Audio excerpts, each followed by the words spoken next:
Naam, habari wakati huu mtazamaji wa Channel 10 Plus popote pale ulipo, karibu katika taarifa yetu ya habari. Msomaji wako ni mimi Nelson Munema, nitakusomea hapa taarifa yetu ya habari, lakini kwa upande wa habari za michezo na burudani mwenzetu Pauline Mvungi. Karibu. Baadhi ya wafanyabiashara mkoani Songwe wameomba serikali kuharakisha ujenzi wa miundombinu ya barabara, hususan kipande cha barabara ya Tanzam kinachoanzia eneo la Igawa mkoani Mbeya hadi mji wa Tunduma uliopo mpakani mwa Tanzania na Zambia ili kuwavutia wawekezaji wa ndani na nje ya nchi. Limezinduliwa jukwaa la uwekezaji katika mkoa huo, jukwaa ambalo lipo chini ya mamlaka ya uwekezaji na maeneo maalum ya kiuchumi Tanzania TISEZA, na ndipo wafanyabiashara wakaomba uboreshaji wa miundombinu ambao utaenda sambamba. Limezinduliwa jukwaa la uwekezaji katika mkoa huo, jukwaa ambalo lipo chini ya mamlaka ya uwekezaji na maeneo maalum ya kiuchumi Tanzania TISEZA, na ndipo wafanyabiashara wakaomba uboreshaji wa miundombinu ambao utaenda sambamba na uwekezaji ndani ya mkoa wa Songwe. Ushauri wangu ni kuhakikisha serikali inaongeza kasi ya ujenzi wa bandari kavu ili kuhakikisha inaondoa msongamano hasa wa malori ulioko kwenye mji wetu wa Tunduma, lakini pia utanuzi wa barabara ambazo ni njia 4 kutoka Igawa kuja Tunduma. Nafikiri pia liongeze kasi ili kuhakikisha linaendelea kuvutia zaidi uwekezaji. Kutokana na ombi hili, mkuu wa mkoa wa Songwe Jabir Omari Makame akaeleza mikakati ya serikali inayoambatana na uboreshaji wa miundombinu mkoani humo. Lengo ni kuweza kukabiliana na changamoto ya foleni. Kinachoenda kufanyika, kinaenda kujengwa ICD pale katika eneo la Mpemba, lakini kunaenda kujengwa kituo cha kimataifa cha usafiri na usafirishaji, lakini hali kadhalika kutakuwa na highway ambayo itakayojengwa, bypass itakayojengwa kutoka kwenye eneo la ICD kwenda moja kwa moja mpaka kwenye mpaka kule wa Tanzania pamoja na Zambia. Lengo ni kuweza kuyaondoa malori ambayo yalikuwa yakipita katikati ya mji wa Tunduma na kuweza kusababisha changamoto kubwa sana kutokana na ufinyu wa miundombinu yetu ya barabara. Tuna maeneo mbalimbali ya kuwekeza, lakini kule wilaya Ileje ni maarufu sana kwa maeneo mawili, kilimo cha iliki na kilimo cha maparachichi na kahawa. Pia unaweza kuwekeza katika kilimo hicho kwa sababu kilimo cha iliki kule kinakubali na iliki ya kule ni nzuri sana. Meneja uhamasishaji wa TISEZA Daudi Riganda akaeleza faida watakazopata wawekezaji wa ndani. Utakapowekeza kwenye viwanda vya namna hiyo, dawa, vifaa na bidhaa zile za ngozi, kuzalisha au zile za nguo, baadaye ya kulipa ile kodi ya kampuni kwa 30%, utalipia kwa 20% tu kwa miaka 5 ya mwanzo. Kutoka mkoani Songwe, mimi ni Rose Chapewa. Wanafunzi takriban 361 wanaishi mazingira duni waliokuwa wamekosa mahitaji ya shule ili kuanza masomo wilayani Serengeti mkoani Mara wamekabidhiwa mahitaji yao rasmi, ikiwemo nguo za shule, daftari, elimu, viatu na vifaa vingine. Kutoka Serengeti mkoani Mara, mwanahabari wetu Musa Makali ameandaa taarifa ifuatayo. Wanafunzi hawa wapo ambao walikuwa wameanza masomo kwa nguo za nyumbani na wengine kushinda kabisa kuanza masomo, na sasa faraja wanapata kupitia Nyansao Foundation baada ya kukabidhi vifaa vya shule. Ni mazingira magumu, sikuwa na uwezo kupata na madaftari. Nilikuwa najisikia vibaya sana. Wenzangu wamevaa sare za shule, mimi nimevaa nguo za nyumbani.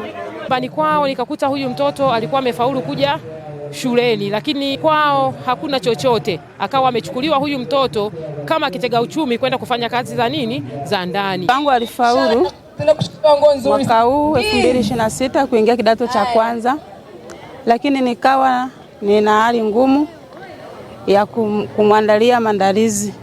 Kwa hiyo mimi ndio ninayejitahidi kutafuta na kufanya vibarua na kununua hivyo vifaa. Ni kutoa ushirikiano kwa Dr. Rimo Simeon Nyansao na kumwombea maendeleo anayoyaleta katika wilaya yetu ya Serengeti ni makubwa sana.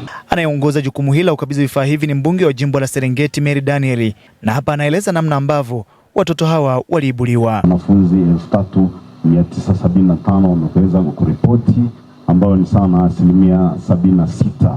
Lengo kubwa watoto hawa waende shuleni, kwa hiyo tunawasihi sana wazazi muendelee kuwahamasisha. Vifaa vilivyotolewa siku ya leo iwe ni chachu ya wao kuendelea na masomo zaidi na zaidi. Kama watoto wote mngekuwa mmewafikisha shuleni kama ambavyo takwimu zetu zinasema wanatakiwa kuwepo watoto 5250, pengine zoezi letu leo lisingekomea kwa watoto 361 tu, maana hao ndio tuliowapata katika mazingira ya shule. Ni 76% ya wanafunzi ambao wameripoti kuanza kidato cha kwanza hapa wilayani Serengeti mkoani Mara, na watoto 361 walikuwa hawajaripoti kutokana na sababu mbalimbali, ikiwemo wengine kukosa vifaa vya shule. Lakini sasa baada ya msaada huu itasaidia kwa kiasi kikubwa kuhakikisha watoto hao wanaanza masomo. Kutoka hapa wilayani Serengeti mkoani Mara, jina langu ni Musa Makari na hii ni Channel 10. Rais Donald Trump amepandisha ushuru hadi 15% kwa bidhaa zinazoingizwa Marekani, siku moja baada ya majaji 6 wa mahakama kuu kuamua kuwa ametumia vibaya mamlaka yake ya urais kutoza ushuru. Mwanahabari wetu Lulu Ali anasimulia zaidi. Majaji hao 6 wamesema chini ya sheria ya mamlaka dharura ya kiuchumi mwaka 1977, Trump ameenda kinyume cha sheria na kwamba hatua hiyo mpya imeongeza maradufu ahadi yake juu ya kudumisha sera yake kali ya ushuru, kwani hapo awali alikuwa ametangaza ushuru wa 10% duniani wa kutumia njia tofauti za kisheria. Habari zinasema hatua hiyo ya kuongeza ushuru hadi 15% huenda ikasababisha wasiwasi zaidi, wakati ambapo Trump akiendelea na vita vyake vya kibiashara ambavyo amevitumia kushinikiza na kuziadhibu nchi rafiki na ambazo si rafiki kwa Marekani. Nchi kadhaa zimesema zinatafakari uamuzi wa mahakama kuu ya Marekani na hatua hiyo alichukua Trump baada ya uamuzi huo, huku rais wa Brazil Luiz Inacio Lula da Silva akimsihi Trump kuzitendea nchi zote kwa usawa na kusema kwamba dunia haitaki vita baridi mpya, huku kansela wa Jerumani Friedrich Merz akisema atafanya mazungumzo na washirika wa Ulaya ili kutangaza msimamo wa wazi wa Ulaya na juu kutoa majibu ya pamoja kwa Marekani kabla safari yake nchini humo mapema Machi. Lula Ali, Channel 10+. Kamati ya siasa ya Chama cha Mapinduzi wilaya Ilala mkoa wa Dar es Salaam imewataka wakandarasi waliopewa tenda ujenzi wa miundombinu kukamilisha kwa haraka kabla ya kipindi cha mvua kali hazijaanza. Maelekezo hayo ya Chama cha Mapinduzi CCM yametolewa jijini Dar es Salaam wakati wa ziara ya kutembelea miradi minne ya wilaya Ilala, ambapo mwenyekiti wa kamati hiyo Said Side ametaka daraja la Stakishari kujengewa daraja la dharura ili kuwaunganisha wakazi wa Segerea na Kipawa, kwa kuwa limeshaleta athari kubwa kipindi cha mvua hadi watu kupoteza maisha. Nagisua kama ni changamoto sana, wananchi wengi wakumba na wengine walifariki na wengine walipata majeraha na kupoteza mali. Mradi huu wa DMDP umegharimu bilioni ya fedha na una compact yake ujenzi pia wa njia Barakuda na njia zingine. Kwa hiyo sisi ndio wenyewe washikadau. Tunao furaha kwa kuwa mradi huu utakapokamilika utasaidia kuondoa changamoto ambazo wananchi walikuwa wanazipata hasa katika kipindi cha mvua. Na vizuri kabisa Mheshimiwa Mkuu wa Wilaya amesema hali tunaoenda nao sasa hizi ni ya mvua, na kweli mradi wetu upo kwa ajili ya kusaidia wananchi katika eneo hili. Kamati hiyo pia ilitembelea mradi wa kituo cha afya cha Mchikichini, barabara ya mtaa wa Lindi, barabara ya Shedafa, daraja la majumba 6 Segerea, pamoja na shule sekondari Kitunda Redini. Kwa Mheshimiwa DC na mridhike na maelezo ya mkandarasi, na amezungumza kwamba mwezi wa 8 mwaka huu daraja hili linafunguliwa na watu wana access ya kupita. Na tumeshamtaka mkandarasi, kipindi cha mvua ndio hiki tunakwenda kukianza. Hii barabara ya dharura aendelee kuimarisha na kuisimamia ili katika kipindi hiki watu waendelee kuvuka kwenye hii barabara ya dharura. Kwenye barabara ya Segerea majumba 6 tuna kilomita 3.3 ambazo ndani ya hizo kilomita 3 tuna daraja lenye urefu longitudinal ya mita 80, ambao hapo kwenye daraja mpaka sasa almost tumefika 40%, na kwenye issue ya roadworks tupo kama 18%. Nelson Munema, Channel 10. Mataifa ya Kiarabu na yale ya Kiislamu yamekosoa kauli ya balozi wa Marekani nchini Israel Michael Huckabee aliyesema Israel ina haki kulingana na Biblia ya kulidhibiti eneo la Mashariki ya Kati. Jocelyn Zefania ameandaa taarifa ifuatayo. Huckabee ambaye ni mfuasi mkubwa wa Israel amesema hayo kwenye jukwaa la kijamii la mkosoaji mkubwa wa Tel Aviv, Tak Carlson, ya kufanya serikali za Kiarabu na Kiislamu pamoja na mashirika makubwa matatu ya kikanda yaliyokosoa kauli hiyo walioita hatari na kichochezi. Taarifa ya kupinga kauli hiyo iliyotolewa na Wizara ya Mambo ya Nchi za Nje ya Umoja wa Falme za Kiarabu UAE ilitiwa saini na Misri, Jordan, Indonesia, Pakistan, Uturuki, Saudi Arabia, Qatar, Kuwait, Oman, Bahrain, Lebanon, Syria pamoja na Palestina. Mashirika makubwa ya kikanda kama Jumuiya ya Nchi za Kiarabu, Arab League, Jumuiya ya Ushirikiano wa Nchi ya Kiislamu OIC na Baraza la Ushirikiano wa Nchi za Ghuba pia zilisaini taarifa hiyo iliyosisitiza kuwa matamshi hayo yanaenda kinyume na sheria za kimataifa na juhudi za kutafuta amani ya ukanda wa Gaza. Jocelyn Zefania, Channel 10+. Wananchi wa maeneo ya Mzenga na Mafizi, kata ya Mzenga wilayani Kisarawe mkoani Pwani, wameomba serikali na mkandarasi anayetekeleza ujenzi wa daraja la Kitomondo kuongeza kasi ya ujenzi huo ili kuondokana na adha ya ukosefu wa mawasiliano wanayokumbana nayo hasa nyakati za mvua. Ahmed Nandonde anaripoti. Wananchi hao wanaotumia barabara ya Mzenga Gwata wamesema kutokana na daraja la zamani kujaa maji pindi mvua zinaponyesha, imekuwa ikiwalazimu kuomba msaada wa kubebwa mgongoni ili kuvushwa upande wa pili ili kufuata huduma za kijamii, hatua ambayo kwa kipindi kirefu imekuwa ikirejesha nyuma maendeleo yao. Kipindi cha mvua huaga hatuvuki kwenda huko. Manake mtu akubebe uende ng'ambo kwa pesa. Pikipiki ibebwe kwa pesa. Hata 10,000 anamvusha mtu mmoja. 20,000 yani watakavyotakao sababu maji yanajaa mengi. Ndika barabara sumbufu na sehemu sumbufu ndio hii. Hii sehemu sumbufu inaweza kujaa maji hapa kuanzia saa 8 mchana mpaka kesho akafika mpaka saa 6 mchana. Mvua zinazonyesha huko Chole, Mamilimani, kwa ndio unakuta huu mto unajaa. Kwa hiyo ukijaa tunakuwa sisi hatuna namna wa huku na wa huku. Akisoma taarifa ya utekelezaji wa mradi huo unaogharimu zaidi ya shilingi milioni 356.6 za Kitanzania, meneja wa TARURA Kisarawe mhandisi Arota Africano amemweleza mbunge wa jimbo hilo Dr. Selemani Jafo kuwa mradi huo umefikia 35% na unataraji kukamilika kabla ya mwezi Machi 21 mwaka huu. Mheshimiwa mbunge, gharama za mradi huu ni milioni 356,670,000 na utekelezaji huu wa mradi huu Mheshimiwa mbunge kwenye 35%. Na ulianza tarehe 21 mwezi wa 8 2025. Tunategemea kumalizike kabla ya tarehe 21 mwezi wa 3 2026. Hata hivyo, mbunge wa jimbo la Kisarawe Dr. Selemani Jafo aliyekuwa ziarani katika kata ya Mzenga akamtaka meneja wa TARURA Kisarawe kufanya kazi usiku na mchana ili daraja hilo likamilike kwa wakati uliopangwa. Mungu akijana mimi jumani nitakuwepo hapa. Sawa. Tutahakikisha kwamba tunafuturu hapa. Hata ufanye ubora gani kule mbele ya safari, Kitomondo isipokamilika hakuna maana aina yote. Maana yake ni nini? Hawa watu wako wakupeleka siku ya Jumanne kwenda kumwaga lazima wakae site. Hii kazi hapa kama watu wasipokuwa serious Jumanne utasema kazi hatujamaliza hapa. Yeah. Mimi ni mtaalamu. Na nikija huku mara nyingi huwa sije kuangalia na kuja kukagua.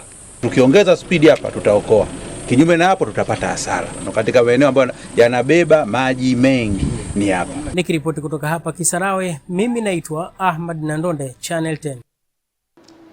Waziri katika ofisi ya rais kwenye eneo la Somaliland, Khadari Hussein Abdi, amesema eneo lililojitenga na Somalia lipo tayari kuipa Marekani nafasi ya kuchimba madini yake na kuzitumia kambi zake za kijeshi. Msimuliaji wetu anasimulia zaidi. Hussein Abdi amesema wako tayari kuchukua hatua hiyo na wanaamini kuwa Marekani na Somaliland zitafikia makubaliano yatakayonufaisha pande zote. Israel ndiyo nchi pekee duniani iliyoitambua Somaliland kama dola huru mwezi Desemba mwaka jana, kitu ambacho Somaliland imekuwa ikitafuta tangu ilipojitenga na Somalia mwaka 1991. Somaliland inafikiria kuchukua hatua kama hiyo ya kutoa nafasi ya ufikiaji wa madini yake na kambi zake za kijeshi kwa Israel, huku serikali ya Mogadishu bado inaiona Somaliland kama sehemu ya eneo lake licha ya nchi hiyo kujitawala yenyewe tangu mwaka huo wa 1991 ikiwa na pasipoti yake, sarafu, jeshi na polisi. Somaliland ina nafasi ya kimkakati katika Ghuba ya Eden kutoka Yemen, ambako waasi wa Houthi wamekuwa wakishambulia meli za Israel kuonesha mshikamano wao na wanamgambo wa Kipalestina wa Hamas wanaopambana na Israel katika ukanda wa Gaza. Naam, jeshi la polisi nchini linapenda kutoa taarifa kuhusiana na picha mjongeo iliyopo upande wa kushoto hapo iliyosambaa kwenye mitandao ya kijamii. Ukweli ni kwamba tukio hilo ni la 2023 na lilitokea mkoani Dodoma.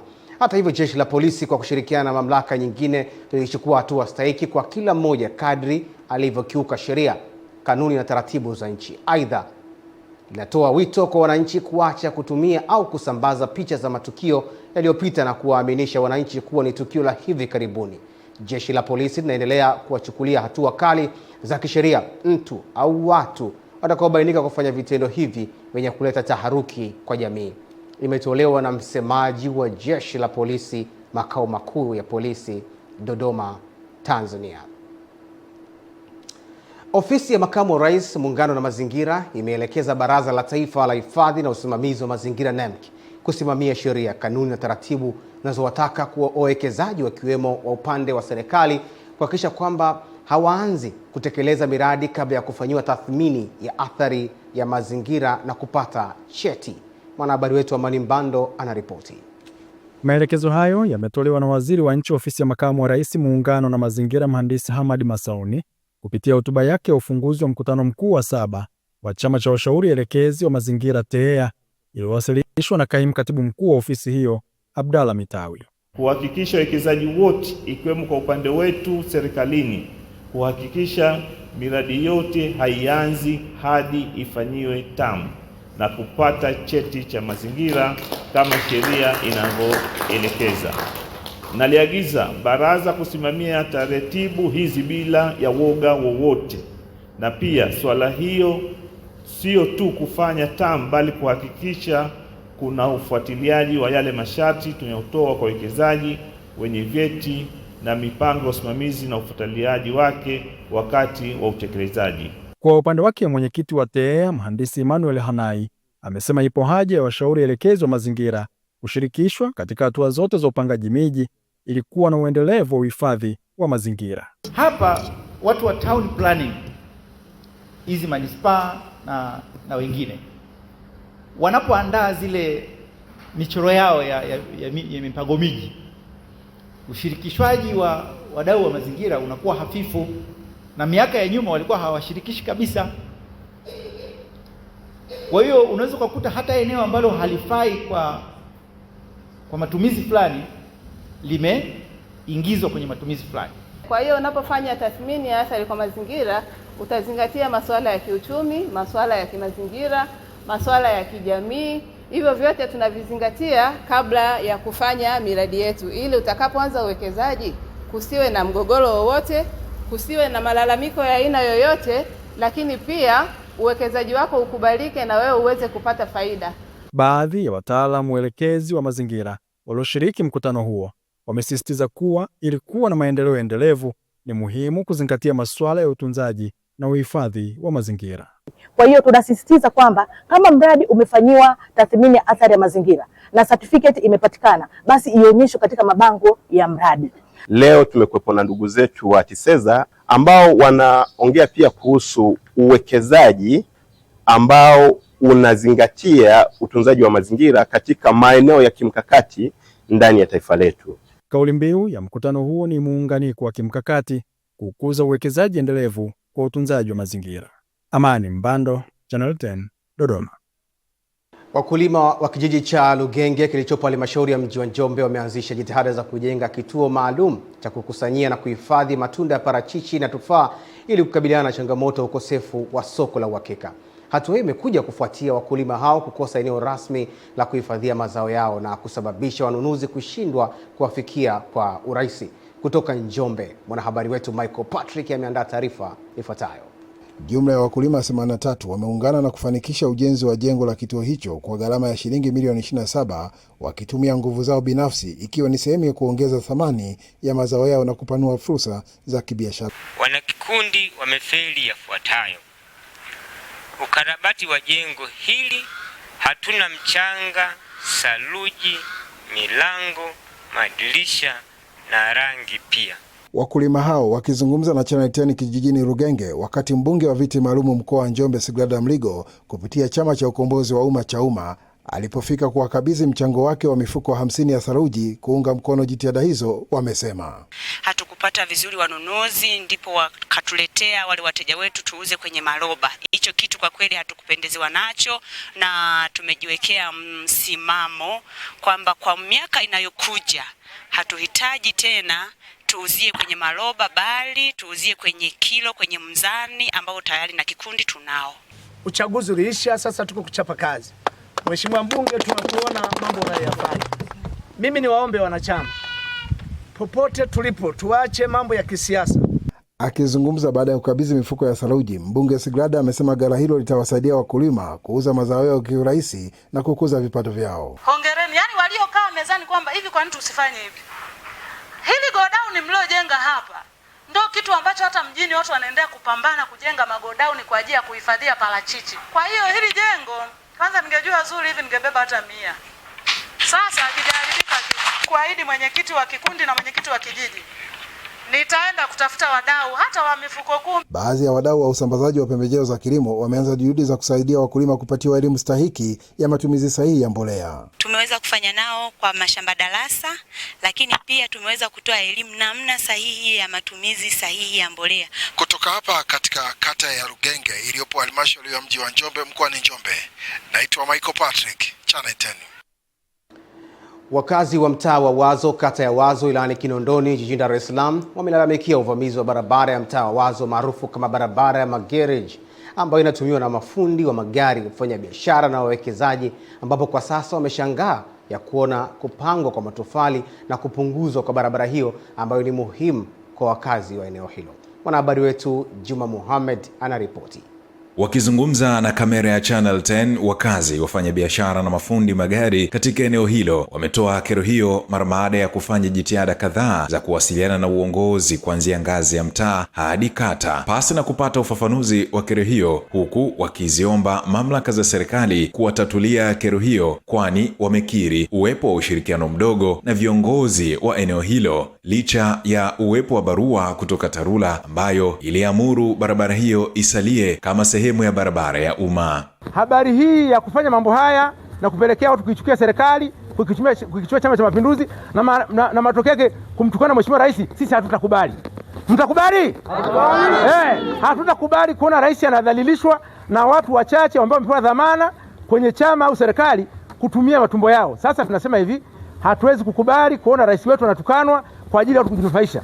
Mtu ananuaje barabara mwaka jana, lakini pia tuna document ya TARURA ambao walimpa mwekezaji Nyanza Road Works atengeze barabara. Watu wanamsumbua mwekezaji. Sisi bwana, hii barabara tunayo muda mrefu, ndio inatusaidia kuingiza magari makubwa na madogo kuingia ndani ya gereji ili tuweze kufanya shughuli zetu. Tumeona utaratibu hivi unavyoona njia ilivyopanda hivi, hapo walipopangwa matofali ndio inapopita barabara yetu miaka yote. Sasa wiki 2 hivi zilizopita ndio tukaambiwa hichi kipande ameshapewa mtu. Kwa hiyo tumeregeshewa kwenye eneo la mwekezaji ili tupite pale kwa muda, lakini sisi hapa wanadai hatuna barabara. Tukienda kulalamika, wale tunaotakiwa kuwalalamikia ndio wanataka kuichukua hii barabara. Sasa tutaenda wapi? Biashara zetu zilikuwa zinastawi kwa mujibu wa hii barabara, lakini toka tumepangiwa magogo, mvua zikinyesha hii barabara ipitiki na magari yanasimama, kwa hiyo shughuli zinakuwa zinastop. Kwa hiyo tunamwomba Mheshimiwa Rais, ikiwezekana Waziri Mkuu aje hapa atatoa mgogoro ambao tunasumbuliwa na watu tu wenye njaa, wenye huchu na hizi barabara. Channel 10 kupitia mwandishi wake ilifanya jitihada za kuwasiliana kwa njia ya simu na mwenyekiti wa serikali ya mtaa wa Wazo, Bwana Medad Mashauri, juu ya kero hiyo, na haya ndio yalikuwa majibu yake. Mimi mwenyekiti ya hilo habari unazoniambia, kila siku ninapita hapo sioni hizo tafadhali. Unaniuliza mimi, ilikuwa mahakama kuu, nikaenda baraza ya kata. Wewe ukitaka kufuatilia hayo mambo nenda baraza la kata, nenda TARURA, wako kuambia kitu kishatoka kwenye mtaa. Mimi nimesina mamlaka ya kukihoji, kishakuwa mahakamani, nikaenda TARURA, nimesina mamlaka ya kukihoji. Kama wewe unataka kuhoji, nenda maeneo hayo lakini hizo unazoniuliza tofali mimi sizioni. Sasa sijajua wewe umeziona vipi. Juma Muhammad, Channel 10.